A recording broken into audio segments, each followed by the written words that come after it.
Nuclear Clown TV is live and on the air. We are commercial free, we are sponsor free, and we are job free.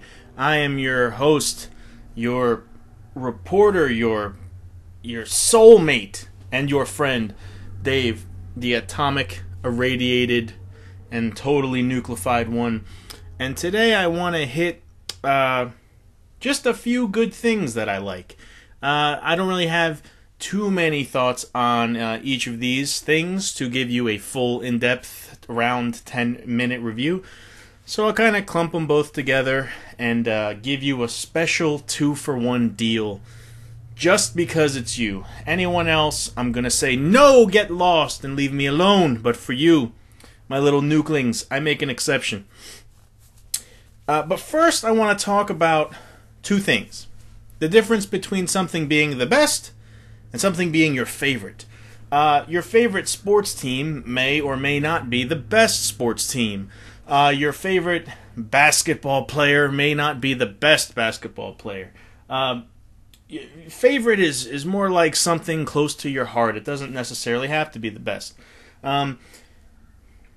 Since I don't really have a favorite movie, I have like a squad of 5 favorite movies, but I'm going to tell you about one that is definitely very high on the list of my personal favorite movies. But if you were to ask me what the best movie I've ever seen is, I would have to definitely say probably Crouching Tiger, Hidden Dragon. Everything about that movie I thought was pretty much flawless. The action was great, but that's not the only reason. The story was really, really well layered and well told. All the characters were just so fleshed out, it was ridiculous. And everything from the setting to the way it was filmed and the cinematography and all that gay artsy stuff was just great.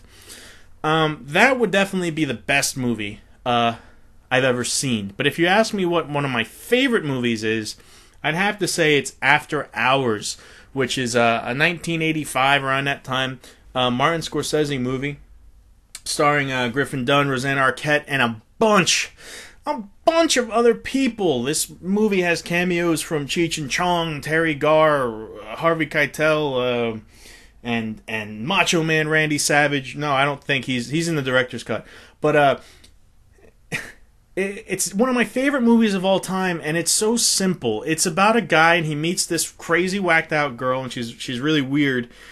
And he goes up to see her.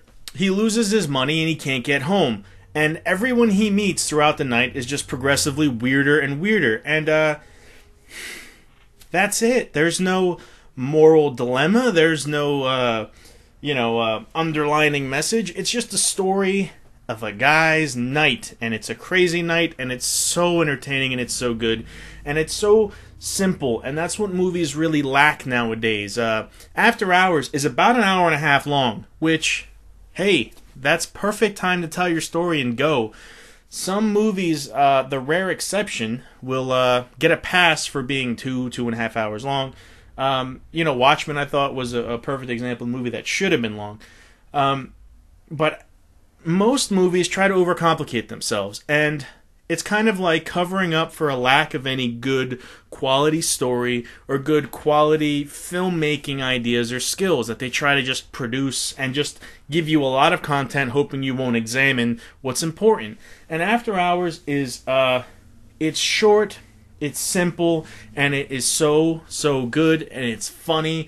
And it's just a really well-done movie, and I liked it tremendously. Definitely one of my top 5 favorite movies of all time. Not the best movie, keep that in mind, but definitely one of my favorites.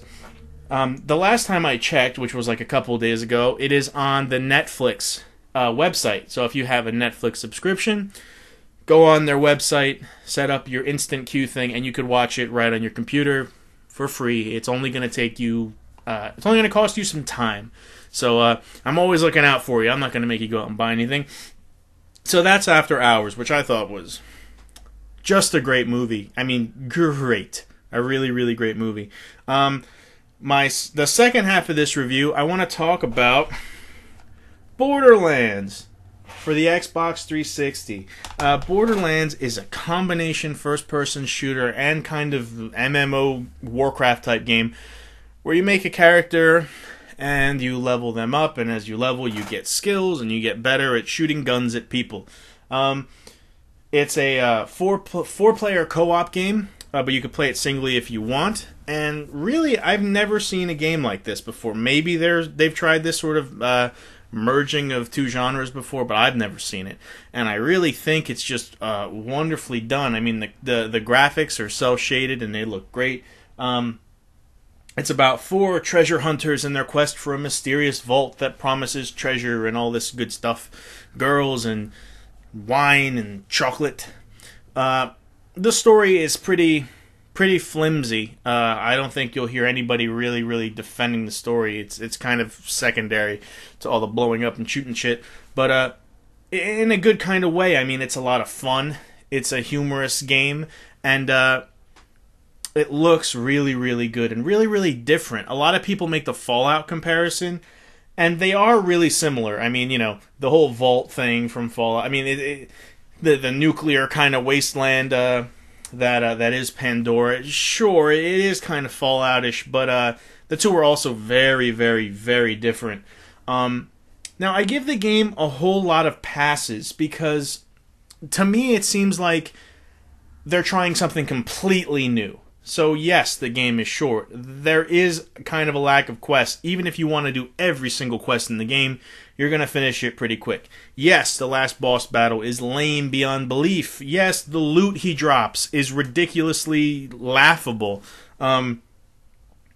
And the ending is total and complete crap. I don't know why video games now, with all this technology and the 360s and the PS3s and the PS9s and the 870s and the 4000 3.0 stuff that we have now, why the simple art of a video game ending is totally lost. I mean, you play a game, even a short game, let's say a Modern Warfare or an Arkham Asylum is like, what, maybe 8-10 hours story mode? 8-10 hours worth of gameplay for an ending that's like not even 2 or 3 minutes? I mean, that's kind of ridiculous, you know, with all this technology. I thought we'd only be getting better with endings, but then again, I thought full-motion video games like Night Trap and Double Switch were the wave of the future. Obviously, I don't know what I'm talking about. But yeah, the ending of Borderlands is bad. The world does seem a little empty, even in the bigger cities like New Haven.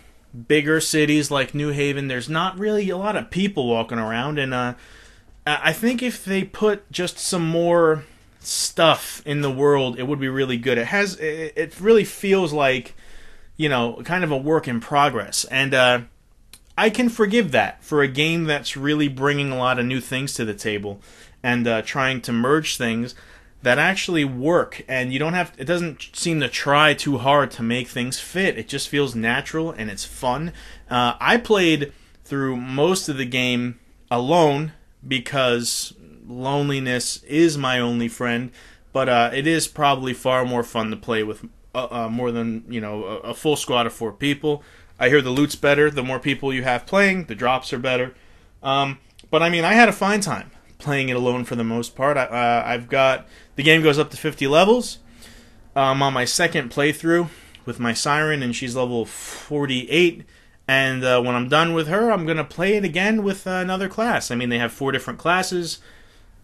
So hey, you play through it once, you play through it again, and they increase the difficulty, and the drops are better. The loot is better the second time around.